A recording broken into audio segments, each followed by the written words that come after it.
क्या तांजीरो बन चुका है डीमन स्लेयर कॉर्प का मेंबर? क्या उसे मिल चुका है उसका कटाना? और तांजीरो का पहला मिशन डीमन स्लेयर कॉर्प्स का आ चुका है। ये सब कैसे हुआ, ये जानने के लिए इस एपिसोड को पूरा देखिए। और अगर आपने शुरुआत के 4 एपिसोड डीमन स्लेयर के नहीं देखे हैं तो आप प्लेलिस्ट में जाकर उन्हें देख सकते हैं, मैंने उसे हिंदी में कर रखा है। वीडियो में आगे बढ़ने से पहले मैं सोच रहा हूँ एक बार ज़रा इंट्रो लगा दी जाए। Let's roll the intro.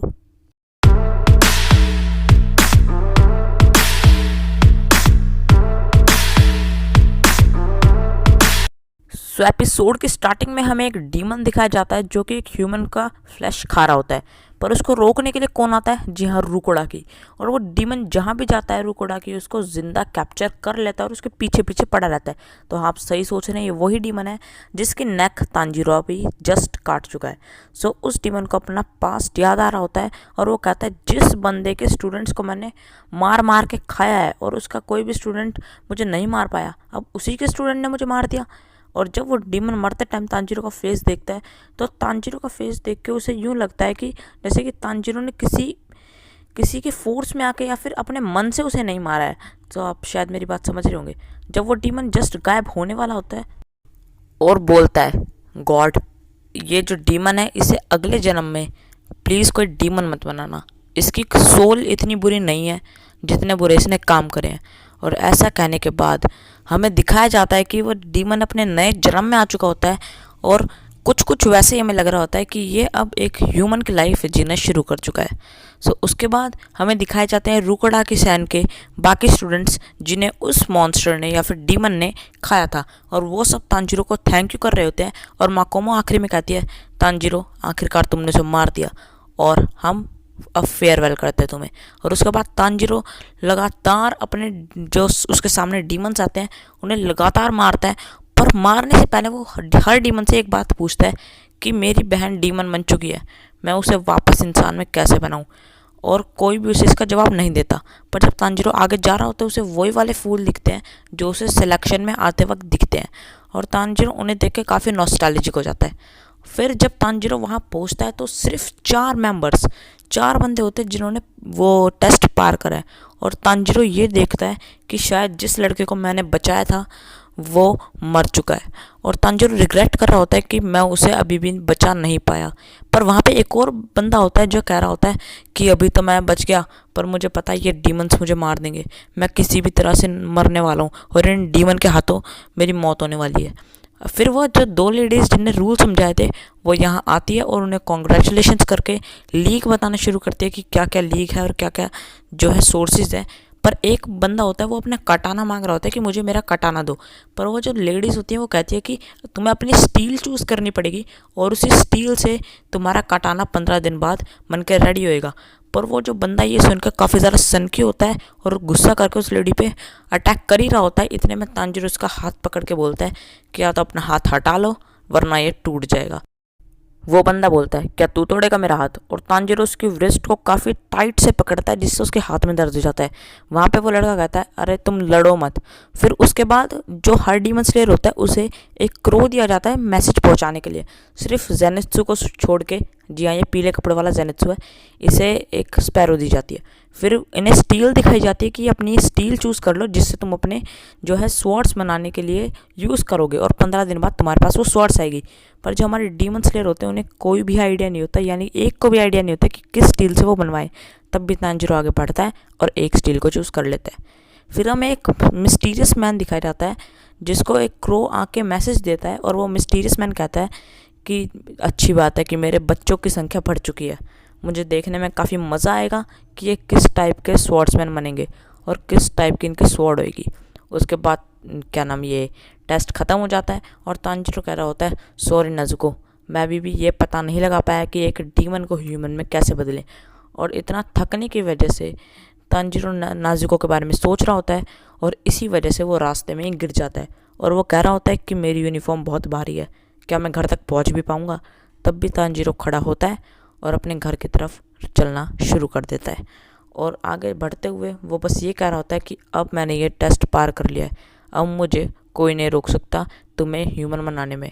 अब तांजीरो वहाँ पहुँचता है, उसके आंखों के आगे बिल्कुल मिस्टर रुकोडाकी का घर होता है और वो बिल्कुल घर के अंदर घुसने वाला होता है और उसे एक सरप्राइज़ मिलता है।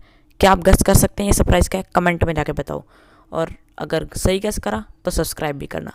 सो जैसे ही तांजीरो सामने देखता है तो सामने होती है नेजुको, और तांजीरो उसे देख के जस्ट रोना शुरू कर देता है और नेजुको भी उसके पास आती है। वो दोनों एक दूसरे से मिलते हैं। तांजीरो कहता है कि तुम 1 साल तक सो क्यों गई थी, मुझे लगा तुम मर चुकी और अब तुम कभी नहीं आने वाली।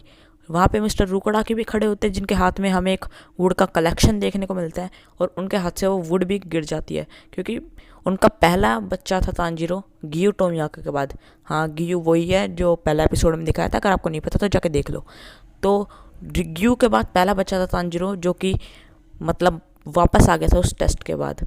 और जो रुकोडाकी होता है वो काफ़ी ज़्यादा इमोशनल जाता कहता है कि आखिरकार तुमने उस मॉन्स्टर को मार दिया, और तांजीरो कहता है हाँ मैंने उस मॉन्स्टर को मार दिया। और रुकोडाकी कहता है कि मैं तुम पे बहुत प्राउड कर सकता हूँ, और अब तुम एक डीमन स्लेयर कॉर्प के मेंबर बन चुके हो, तो तुम्हें अपनी बहन को लेकर लगातार मिशंस पे जाना होगा। अब तांजीरो वहीं आ जाता है जहाँ पे नेजुको सो रखी होती है, और तांजीरो अपने आप से कहता है कि मैं अपने आप से अब ये वादा करता हूँ कि मैं अपनी बहन को एक डीमन से वापस ह्यूमन में कन्वर्ट करके रहूँगा, चाहे मुझे कुछ भी करना पड़े। कुछ भी मतलब कुछ भी।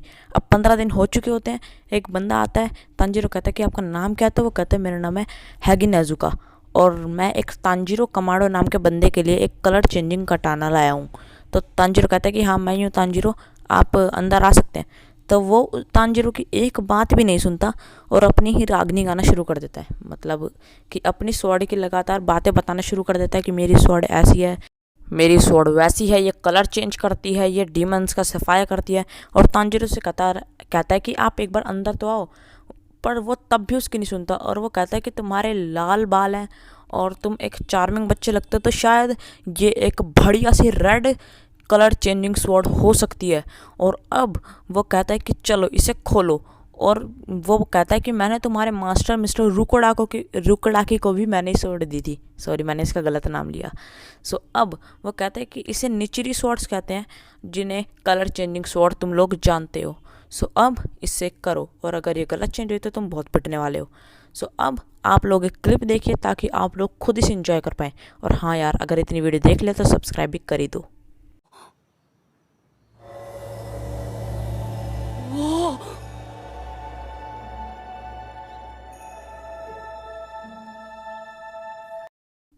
अब हागे नेजुका इतना ज़्यादा गुस्सा हो जाता है ये देखकर, क्योंकि वो एक्सपेक्ट कर रहा था एक शाइनी रेड स्वॉर्ड को, और ये क्या बनी, एक पीच ब्लैक।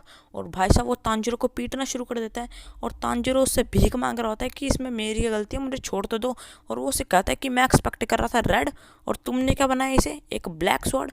और फिर तांजीरो पूछता है क्या ब्लैक स्वॉर्ड में कोई खराबी है मिस्टर रुकोडाकी? देखो, हागे नेजुका तो गुस्सा होता है, पर रुकोडाकी कहता है कि नहीं, बस ये थोड़े से रेयर कलर है, इससे कुछ नहीं होता। जब वो लोग इसके बारे में बात कर रहे होते हैं, यानी कि स्वॉर्ड्स के बारे में बात कर रहे होते हैं, तभी एक मैसेज आता है, मैसेंजर क्रो आता है, और वो कहता है कि तांजीरो कमाडो जो कि नया मेंबर बना है, वो जाओ नॉर्थ वेस्ट के इस शहर में, वहाँ पे लगातार यंग लड़कियों की किडनैपिंग हो रही है, और हमें लगता है इसके पीछे किसी डीमन का हाथ है। तुम जाओ और उस डीमन को मार के आओ। अगर तुमने ये करा तो फिर तुम डीमन स्लेयर कॉर्प का अपना पहला मिशन पूरा कर दोगे। यह है तुम्हारा पहला मिशन। और रुकोडाकी और तांजीरो एक दूसरे को देखते हैं, और यहीं ख़त्म हो जाता है guys episode number 5 demon slayer का। थोड़ी सी अगर आवाज़ में मेरी ख़राबी हो या फिर पीछे का बैकग्राउंड नॉइज़ आ रहा हो तो माफ़ करना, कंस्ट्रक्शन चल रहा है आसपास। और हाँ, थोड़ी बहुत माइक भी मेरा ज़्यादा अच्छा नहीं है। सो अगर आप लोगों को इस एपिसोड को देखने में मज़ा आया हो तो भाई साहब सब्सक्राइब ज़रूर करना, क्योंकि जल्दी जल्दी वीडियो लगातार आएंगी। अगर आप लोग ग्रेनोला आर्क जो कि ड्रैगन बॉल सुपर की है उसमें इंटरेस्टेड हैं, तो फिर मैं यहाँ पे एंड स्क्रीन में आ जाएगी वो, आप चाहें तो मेरे चैनल पे भी जाकर देख सकते हैं। और बहुत ही मज़ा आया इस एपिसोड को मुझे बना के। आप लोगों को कैसा लगा ये एपिसोड देखने में और मेरे नरेशन के साथ? अगर आप लोगों को मज़ा आया तो वीडियो को लाइक ज़रूर करना, चैनल को सब्सक्राइब भी कर लेना। अब बाकी आप लोगों के ऊपर है कि कितना सपोर्ट दिखाते हो, और जितना सपोर्ट दिखाओगे उतनी जल्दी वीडियो नहीं आ जाएगी। और thanks for watching the video. यहीं करते हैं एंड।